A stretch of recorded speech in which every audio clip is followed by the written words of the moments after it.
이득 본 걸 싫어할까요? 손해 본 걸 싫어할까요? 그렇죠. 손해 본 걸 싫어해요. 왜냐면 우리가 드라마 보면 어떤 그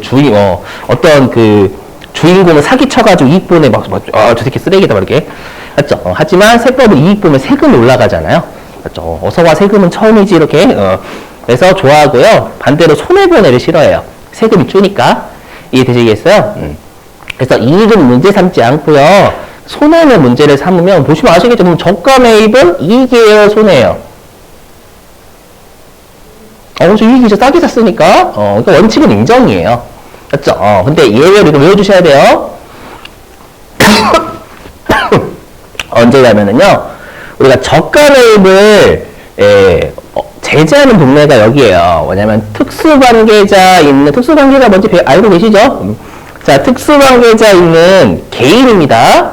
개인으로부터 유가증권을 여기 두 번째 줄은 보지 마시고, 저가 매입을 하면 이때만큼 우리가 과세를 해요. 지금 당장에. 알죠? 그러면 요거에 대해서 설명 좀 할게요. 알죠? 요거에 대해서. 자, 나머지 요 두 개는 나중에 12장, 13장. 고가 매입 있죠? 요거는 12장, 13장. 거기 가셔서 배우시게 될 겁니다요. 자, 보시죠. 여기 무상으로 받은 자산의 취득가액. 우리가 요거를 하기 위해서는 얘를 하기 위한 세무 좀 연습을 해야 돼요. 그래서 보시면, 자, 보시죠. 그냥 위에 거 보지 마시고, 위에 거 설명 드릴 거니까요. 자, 갑법인이 A한테 시가 1,000원짜리 자산을 증여받았대요. 맞죠? 증여받고요. 얘를 실제로 B한테 1,500원에 팔았답니다. 알죠? 그럼 질문. 그럼 이 거래 전체를 놓고 보면 갑법인은 얼마 이득 봤어요?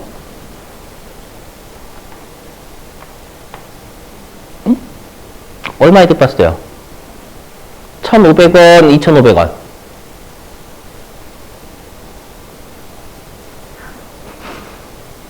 그죠? 여러분 마음이 이해가 가요. 내가 왜 이런 거에 대해서 고민하고 있지 생각하실 거예요. 맞죠? 1,500원 이득 봤죠? 여러분, 선생님 1,000원 증여받았고 1,500원 팔았어. 2,500원 아닌가요? 한번 생각해보세요, 여러분들. 내가 아버지한테 1,000원짜리 받았어요. 근데 외부에 1,500원에 팔았어요. 맞죠? 그럼 어떻게 내가 처음에는 하나도 없었잖아요. 맞죠? 근데 1,500원에 팔았으니까 이 거래 전체를 놓고 보면 1,500원 이득 본 거예요. 증여가 공짜로 받았으니까 여기 공짜로 받았어요. 공짜로 받기 전에 0이었겠죠. 알죠? 그래서 1,000원짜리 받고 1,500원에 팔았으면 1,500원이 나한테 실현된 거죠. 이해되세요? 그래서 우리가 증여를 받은 것 자체는 실제로 미실현된 이익이에요. 여러분, 공짜로 받았는데 실현된 거 아닌가? 아니죠. 팔아야 항상 실현된 거잖아요. 자산은. 맞죠? 자산은 팔아야 실현이 되는 거고 부채는 갚아야 실현이 된 거예요. 맞죠? 내가 만약에 부채를 물려받았어. 근데 갑자기 그 상대방이 아버지의 채무 갚지 마세요. 이런 거예요. 그럴 수도 있잖아요. 맞죠? 그래서 우리가 자산 자체를 처분해야 실현된 거지 증여받은 것 자체는 실현된 게 아니에요. 엄밀히 얘기하면. 이해되시겠어요? 자, 그럼 우리가 미실현된 이익은 법인세에서 과세한대 안 한대 원칙이? 안 한다라고 했죠. 왜냐면 실현된 우리 법인세 같은 경우는 실현면을 좋아하지 미실현된 평가 같은 거 안 좋아한다면서요, 여러분들. 맞죠? 근데 예외적으로 우리가 법인세도 증여를 받을 때만큼은 때려버려요, 시가로. 왜 그러냐, 듣고 버리세요. 왜 그러냐면, 만약에 여기 갑법인이 아니라 갑이래요. 여기 갑이래. 그럼 갑이면 A가 아버지고 갑이 아들이죠? 맞죠? 이게 법인이 아니라 갑이면, 그러면 우리가 개인들끼리 공짜로 주고받는 건 증여세를 과세합니다. 알죠? 증여세를 과세를 하는데, 만약에 그게 법인이 공짜로 받았다라고 해가지고 법인세를 과세하지 않잖아요. 개인하고 법인의 형평에 문제가 발생하는 거예요. 이해되세요? 그래서 예외적으로 이렇게 증여는 과세를 때려버려요. 그렇죠? 그럼 이제 여러분 이 생각을 하셔야 돼요. 여기 보시면. 그러면 우리가 요 1,000원에 대해서 과세를 하죠.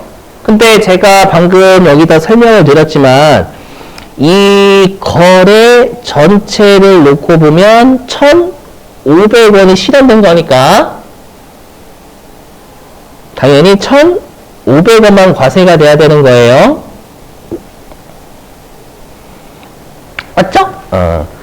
그러면 1,500원에 처분할 때는 얼마만 추가적으로 과세가 돼야 된다라는 거예요? 500원만 나머지. 이미 여기서 1,000원 때렸잖아요. 맞죠? 그렇기 때문에 1,500원에 팔 때는 1,500원 다 과세되면 안 되고 1,000원을 뺀 나머지 500원만 과세가 돼야 된다라는 거예요. 그래서 얘를 하게 되면 1,500원에서 이미 과세를 두드려 맞은 1,000원은 뺀 나머지 500원에 대해서 과세를 해야지만 이중과세가 1,000원 안 되는 거잖아요. 이해되시는가요? 여기서 여러분들이 외우실 문장이 있어요. 외우실 건 아니고 저번에 했던 거.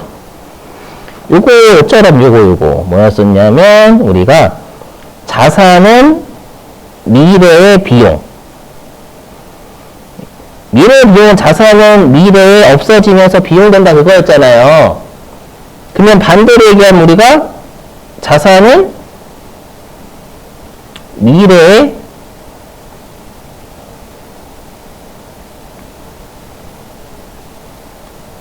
수익의 감소라는 표현도 되죠. 우리 세법은 그게 비용의 증가인지 수익의 감소인지 중요하지 않잖아요, 여러분. 엄밀히 얘기하면. 맞죠? 그래서 우리 자산은 미래의 비용의 증가일 수도 있지만 수익이 감소일 수도 있는 거죠, 여러분들. 맞죠? 여기서는 결론부터 말씀드린 두 번째 게 중요해요. 수익의 감소. 자산은 미래의 수익의 감소다. 이게 좀 더 중요해요.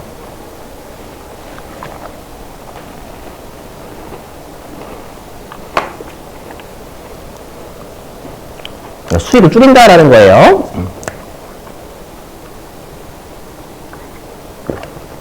자, 무슨 말인지는 한번 분께 보시죠, 여기. 자, 보실게요, 여기 분께.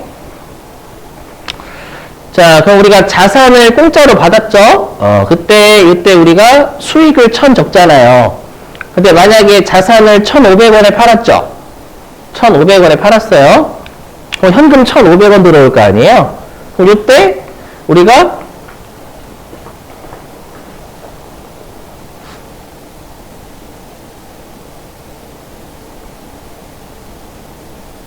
수익이 1,500원 증가하는 거죠. 이렇게 이것만 놓고 보면. 맞죠? 근데 이렇게 하면 우리가 얼마가 과세가 되는 거냐면 총 2,500원이 과세가 되는 거잖아요. 되세요? 2,500원이 과세가 되는데 2,000원은 여기에 포함돼서 한 번 더 과세가 되죠. 한 번 더 과세가 되니까 수익을 2,000원만큼은 줄여야 될 거 아니에요. 그렇죠?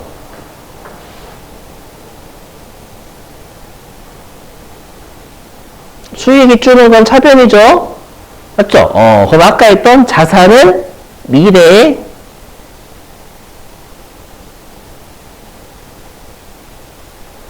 수익의 감소다. 이게 성립이 돼야 된다라는 거예요. 이렇게. 그래서 여기 자산.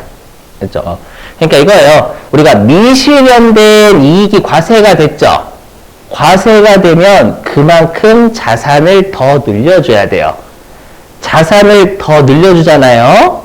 그럼 자산을 더 늘려주면 나중에 보세요. 나중에 요 자산이 이제 처분하면 1,000원이 없어지죠. 없어지잖아요. 없어지면 이 자산이 없어진 것만큼 우리가 수익을 1,000원 감소시킨 결과나 마찬가지인 거예요. 그래서 여기 보시면 수익이 1,000 그리고 수익이 500 이렇게. 그래서 결론부터 말했죠, 위에. 그래서 우리가 미실현된 이익이 과세가 됐어요. 그럼 반대로 얘기하면 요 미실현 이익, 미실현이잖아요. 미실현 이익이 법인세가 과세가 되면 반대로 얘기하면 처분할 때는 과세가 되면 안 돼요. 이해되세요? 맞잖아요. 미실현된 이 과세 때리고 처분할 때 또 때리면 이거 두 번 때리는 거예요. 두 번 때리는 거. 맞죠? 그래서 우리가 미실현된 이익이 과세가 되면 처분 시 과세가 되면 안 된다라는 건 과세가 안 된다라는 게 뭐예요? 과세가 됐으니까 그만큼 나중에 처분한 금액에서 수익은 줄여야 된다라는 거예요. 논리로 접근하시면. 알죠? 뭐 지금이야 이 붕괴가 이해가 되실 거예요. 여러분들이 회계에서 배우셨거든. 자산 늘리고, 그 다음에 이때 공짜 받았으니까 받고, 그 다음에 처분할 때 1,000원 없으니까 당연히 1,500원, 1,000원짜리 자산을 1,500원에 처분해서 수익 500원이지. 이 생각이 분명히 드실 거예요. 이 붕괴만 놓고 보면. 그래서 이게 뭔 상관이야 라고 생각하시겠지만, 이제 그 다음에 달라요. 여기 보시면. 잘 보세요. 요거까지 해볼게요. 이제 여기서부터 이제 여러분이 붕괴를 못 하세요. 아시죠? 이거 붕괴는 우리가 익숙하잖아요. 그쵸? 근데 이 붕괴가 이상해요. 자, 보실게요. 자, 여기 갑법인이요. 자산 시가 100원짜리를 매입했어요. 맞죠? 매입했는데, 얼마를 줬냐면, A한테 70원만 준 거예요. 맞죠? 70원만. 그럼 갑법인 이득, 손해? 이득이죠. 100원짜리 자산 사는데 70원만 나갔으니까. 그래서 갑법인은 30원에 이익을 받죠. 질문, 이거 실현된 이익이에요? 미실현된 이익이에요? 그죠? 여러분 실현이라고 생각하시죠? 항상 자산을 팔아야 돼요. 시가 100원에 실제로 팔아야죠. 그래야 실현된 거잖아요. 맞죠? 이해되세요? 저도 처음에 그 생각했거든요. 싼거 샀으니까 이득 아니야? 미실현돼. 항상 우리가, 여러분들, 내가 만약에 건물 70억짜리를 100억짜리를 70억 주고 샀어. 알죠? 근데 알고 보니까 나중에 요 건물의 시가가 30억 됐네? 맞죠? 이럴 수도 있잖아요. 맞죠? 그러면 우리가 실제로 손해잖아요. 그래서 미실현된 거에 이해되시겠어요? 그래서 얘는 우리가 미실현된 이익이 30원이 되는 거예요. 여기까지 되셨죠? 자, 그럼 우리가 이익 자체는 우리 세법에서 이득 보면 세금을 넣을 거니까 당장에 제재하지 않는다라고 했죠, 여러분, 원칙이. 그래서 여기 보시면. 자, 그래서 원칙은 우리가 저가 매입할 때 과세하지 않아. 이득 본 거니까. 맞죠? 그래서 저가 매입 시는 과세하지 않고요.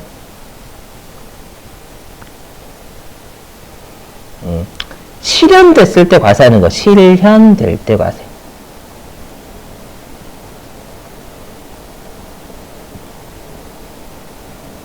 되시는가요? 이해? 자, 근데 예외는 뭐냐면 여기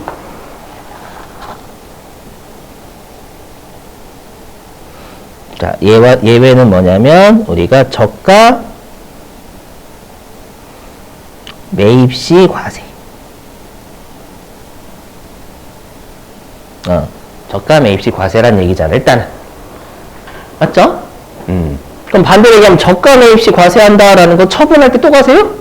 그건 안 된다라는 거예요, 여러분들. 맞죠? 죄송해요. 왜 띄워졌냐? 처분 시 과세 X. 그럼 여러분 이 생각하실 거예요. 이거 같잖아. 어차피 과세가 처음에 됐다가 과세가 안 됐다가. 같다라고 생각하시겠지만 차이가 엄청나게 큽니다. 아예 그냥 사례 들어볼게요. 자, 만약에 내가 저가 매입을 언제 했냐면 우리 시험은 2022년도 내잖아요. 2022년도 했고요. 실제로 얘를 시가에 처분했다고 하죠. 처분은 언제 했냐면 언제라고 할까? 대놓고 2080년. 이렇게 딱 가정해 볼게요. 됐죠? 오케이? 그러면 우리가 원칙은 언제 세금 두드려 맞는 거예요? 언제 과세? 2080년도에. 맞죠? 근데 여기 예외는 언제 두드려 맞는 거예요? 2022년도에. 맞죠? 당연히 아래가 더 세금 일찍 내는 거예요. 위는 세금을 나중에 내는 거고 처분하기 전까지 세금 안 내는 거예요. 당연히 위가 좋은 거고 아래가 안 좋은 거예요. 아래가 제재예요, 제재. 이거 느껴지세요, 여러분들? 그렇죠? 대신에 이중 과세는 안 되는 거지만 이중 과세는 안 되지만 얘는 우리가 예외는 지금 당장 때려버리는 거예요. 아시죠? 나중에 처분할 때 안 때리는 거고 당연히 여기가 제재예요. 자, 그럼 분개해볼게요. 원칙 분개. 그 원칙 붕괴는 우리가 저가 매입할 때 과세하는 거잖아요. 나중에 저가 매입할 때 과세하면 안 되는 거죠. 과세하면 안 된다라는 건 수익이 0이다라는 뜻이에요. 됐어요? 그래서 여기 그럼 세법은 우리 현금 70원 나갔죠. 70원 나가면 자산을 70원 모는 거예요. 이해되세요? 이렇게?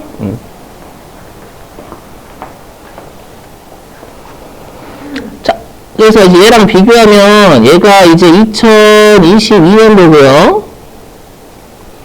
2080년? 2080년에 처분했대요. 시가 100원에 그대로 처분 가정할게요. 그럼 분계가 어떻게 돼요? 일단 현금 들어갔다라고 하면 현금 100원. 그죠? 그 다음에 자산은 70원이 없어지는 거고요. 그럼 이때 처분 이익에서 수익이 되겠죠. 맞죠? 이렇게. 되셨어요? 얘는 그럼 2080년도 두드려 맞는 거고요. 장부에서 시험 어떻게 줄까요? 우리 회계는 내가 상금에 그대로 자산 적죠. 맞죠? 그래서 여기 죄송 뭐야 이거 먼저 무시하시고 여기 죄송해요. 장부는 그냥 현금 나가는 거 전부 다 자산 취득까지 적을 거예요. 맞죠? 여기 되시겠어요?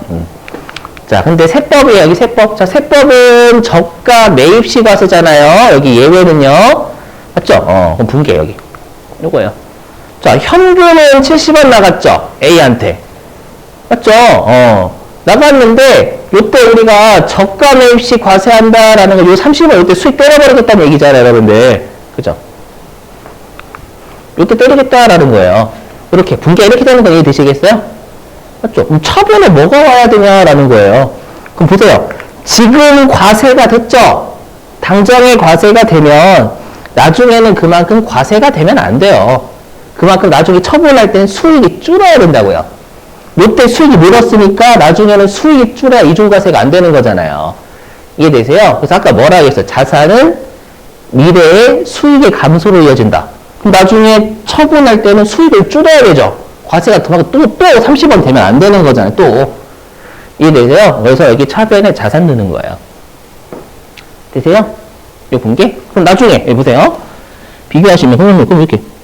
2022년도고 얘가. 그럼 2022년도에는 수익 두드 맞는 거잖아요. 그러면 2080년도에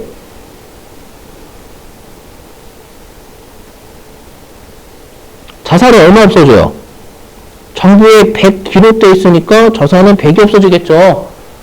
이렇게 하면 이때는 수익이 과세되면 안 되잖아요. 맞죠? 자산을 미리 잡아놨으니까 없어지면서 그만큼 수익을 30 더 감소시키는 거예요. 이해되시겠어요? 그래서 뭐라고 하냐, 이렇게 미실현된 이익이 당장에 과세돼버렸죠. 원래 과세는 안 되는데.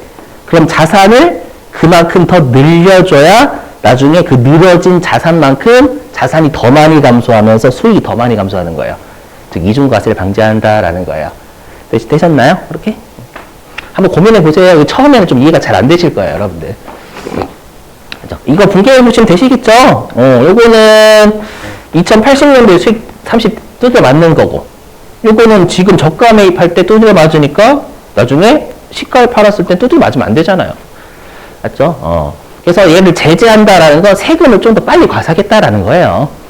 알죠? 둘 다 총 나중에 30원 과세하는 똑같아. 전체를 놓고 보면. 그렇죠? 자, 근데 여기요 보시면 자 장부는 이렇게 적겠죠. 여기. 그러면 우리가 원칙은 세무조 있어요, 없어요? 없죠? 여기 2022년도잖아요. 지금 취득할 때. 그 원칙은 세무조가 없죠. 둘이 같으니까 없어요. 근데 아래는 세무조 있어요, 없어요? 있죠. 여기는 수익 없죠, 0. 여기는 수익 30. 그렇죠? 그러니까 입금 산입되겠죠? 세법상 수익에 우리가 넣어야 되는 30을. 그래서 입금 산입. 되셨어요? 이렇게? 그 다음에 장부는 자산 70, 세법은 자산 100이니까 자산이 세법에 맞게 유보. 그렇죠? 그래서 이거 외워주시는 1, 2점짜리 넣는단 말이에요. 그래서 이렇게 우리가, 매입, 저가 매입하는 당시에 과세를 때려버리면 그만큼 나중에는 과세하지 말아야 되니까 세법이 자산이 더 늘어야 돼요. 맞죠? 그래서 입금, 왜냐면 지금 당장에 과세하는 거니까 수익이 늘어야 돼, 입금 산입. 그 다음 나중에 처분할 땐 과세하면 안 되니까 그만큼 자산을 더 늘려줘야 되는 거잖아요. 그래서 플러스 유보 이거 외우셔야 돼요. 입금 산임 유보. 그렇죠? 대가서 한번 고민해 보세요. 오늘 영상 올릴 테니까. 이렇게. 자, 그러면 어떨 때 우리가 저가 매입을 당장에 과세를 하냐라는 거예요. 자, 암기사항이에요, 암기사항. 요거 말문제는 꽤 나와요. 알죠? 숙제도 오늘 낼 거고. 자, 요거예요. 아까 했지만 특수관계자인 개인한테 유가증권을 다 외우셔야 되고 세 가지 엔드거든요. 알죠? 법인 아니에요, 개인이에요. 유가증권을 저가 매입할 때 우리가 예외적으로 과세를 해요. 알죠? 그리고 이유는 설명드릴 건데 솔직히 이유는 안 중요한 거 아시죠, 여러분들? 근데 이유 설명 안 드리면 여러분 뭐야 이렇게 생각하시니까. 알죠? 자, 보시죠. 그럼 왜 저가 매입은 실현된 이익이 아님에도 불구하고 방금 세 가지를 만족하는 것에 대해서 왜 당장에 과세 때려버리냐? 알죠? 자, 보시죠, 여기. 자, 사례 좀 해볼게요. 자, 보시면은요, 여기. 일단 갑법인은 보지 마세요, 지금 당장은. 뭐냐면, 자, 여기 A의 아들이니까 A가 아버지죠, 아버지. 아버지가 주식 100억 가지고 있어요, 주식 100억. 주식 부자예요. 근데 아버지가 아들한테 주식을 물려주고 싶은 거예요. 증여하고 싶은 거예요.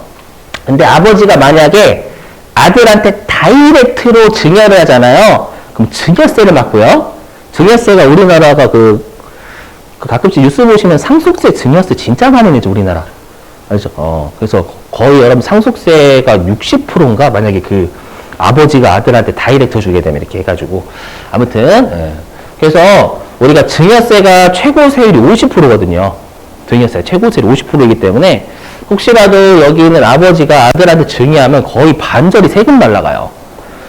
물론 정확하게 반절은 아니지만, 맞죠? 그럼 여러분들이 아버지다라고 하면 이렇게 세금 받기 싫잖아요. 맞죠? 그래서 어떻게 세금을 좀 세금을 좀 적게 내면서 아들한테 공짜로 주는 주식을 좀 증여하는 방법이 없을까? 라는 걸 생각을 한 거예요. 당연히 생각을 어떻게 하냐면 세무사 찾아가야죠.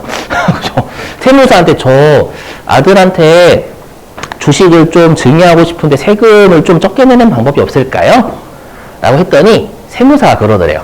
어떻게 하냐면 아들 보고요. 법인 하나를 세우래요. 아시죠? 여러분들 법인 세우는데 돈 많이 들지 않나요? 법인 세우는데 돈 많이 안 들어요, 여러분들. 알죠? 그래서 그냥 혼자 아주 직원 아무도 없고. 그렇죠? 그래서 아들이 법인 하나 세워 갑법인이라고요. 그러면 요 갑법인은 아들이 최대 주주로 있는 거죠, 거의 100% 지배하고 있는. 이해되세요? 자, 이렇게 하고요. 그러면 우리가 요 아버지하고 당연히 아들은 특수관계자일 거 아니에요. 그럼 당연히 요 아버지하고 아들이 세운 갑법인도 특수관계자가 되는 거예요. 그렇죠? 요 아버지가요 갑법인한테 주식을 1억에 파는 거예요. 1억에. 그렇죠? 그럼 여기에서 우리가 누가 이득을 받냐면 갑법인이 이득 받죠. 요거 갑법인 저가 매입이잖아요. 됐어요? 자, 저가 매입 99억. 맞죠, 이렇게? 그 다음에 아버지는 저가 양도 100억짜리를 1억에 팔았으니까 요건 이익 손실이죠, 그렇죠? 그렇죠? 그럼 제가 아까 뭐라고 했냐면 우리가 이제 손해보는 거 되게 세법 싫어한다면서요. 그래서 나중에 배우시겠지만 우리 특수관계자와의 거래에서요 손해를 보잖아요. 그러면 두드려 패버립니다. 지금 두드려 패는 게 맞죠? 근데 옛날에 이런 규정, 옛날 규정이 어떤 규정이 있었냐면 옛날에는 자 여러분들 요즘은 개인이 주식 투자 많이 하죠. 근데 코로나 전까지만 해도 개인 주식 잘 안 했어요. 왜냐면 그 부모님들 다 그러죠. 주식한다라 뭐라고 해요? 도박쟁이라고? 도박한다고.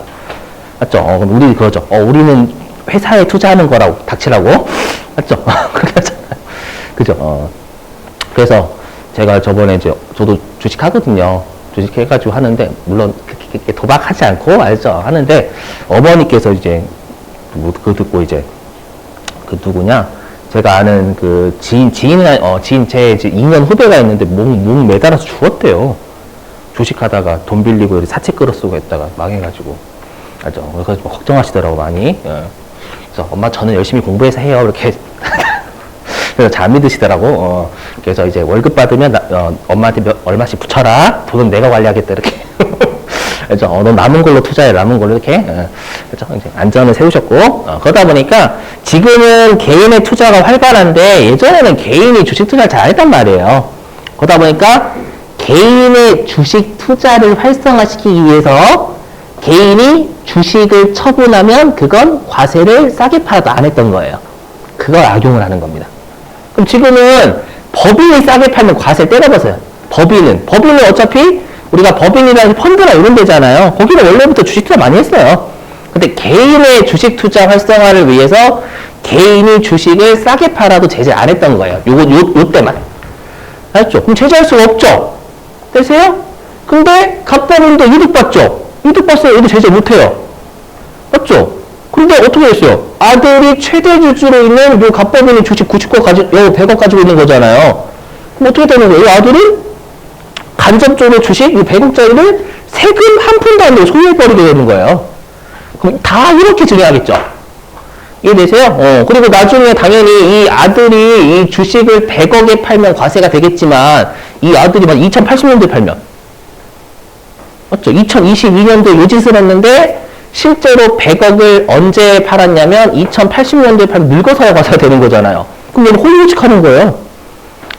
이해되시겠어요? 이런 꼼수를 방지를 해야 되겠다라는 거에서 만들어진 거예요. 이해되시는가요? 나머지 사례는 다 손해보면 다 제재 때렸거든요. 알죠? 그래서 이제 유가증권만 있는 거예요. 유가증권만. 그렇죠? 개인의 우리 투자 활성화를 위해서. 자, 근데 문제가 있어요. 뭐냐면 일단 아들한테는 때릴 수가 없어요. 왜냐면 아들은 실제 증여받은 거 아니거든요. 맞죠? 간접적으로 갑법인의 주식을 소유하고 있는 거지만 실제로 아들이 주식 가지고 있는 건 아니잖아요. 갑법인이 가지고 있는 거지.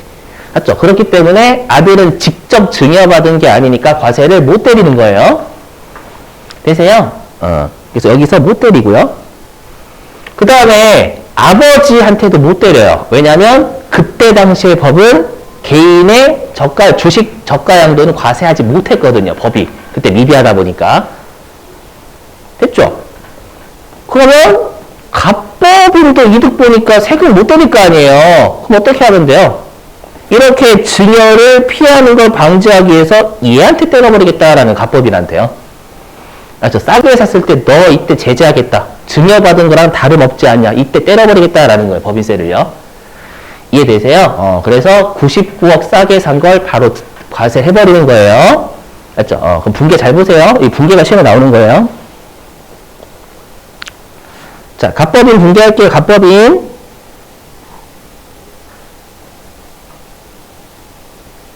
자, 장부. 세법. 자, 그러면 갑법인은 실제로 현금 1억에 샀죠? 맞죠? 1억 주고 샀잖아요. 갑법인은 1억. 그 다음에 뭐 단기 매매 증권, 뭐 매도 가는 주고 샀겠죠, 뭐. 주식 1억씩 잡았을 거예요. 맞죠? 이렇게. 근데 세법은 현금 1억 나갔죠. 실제 1억 줬죠? 근데 얼마를 지금 때려버리겠다라는 거예요. 99억. 저가면 싸게 산 99억 지금 당장 과세를 해버리겠다라는 거잖아요. 되세요? 과세하겠다라는 거 세법은 99억을 수익으로 보겠다라는 거예요. 이해되세요? 그럼 차변에 뭐가 와요? 주식이 100억이 와야죠. 맞죠? 왜냐하면 이 미실현된 이익이 과세가 된 것만큼 자산을 늘려야 나중에 처분할 때 그만큼 과세가 안 되는 거잖아요. 되시겠어요? 무슨 말인지 요거? 이렇게. 나중에 처분하면 우리가 주식이 100억이 없어지는데 여기는 1억이 없어지니까 얘는 처분할 때 과세가 되는 거고 얘는 처분할 때 과세하면 안 되잖아요. 되시는가요? 무슨 말인지? 예. 그래서 항상 미실현된 이익이 과세가 되면 자산을 그만큼 늘려줘야 나중에 자산이 더 없어지면 수익이 더 감소하는 거예요. 알죠? 그래서 세무조정 외우셔야 돼요. 입금 3일이죠. 수익 99억. 그렇죠? 그리고 자산이 세법이 많으니까 유보. 그래서 요거 시험에 나오면 무조건 입금 산입 유보하시는 거예요. 그렇죠? 외우셔야 돼. 외우셔야 돼. 암기.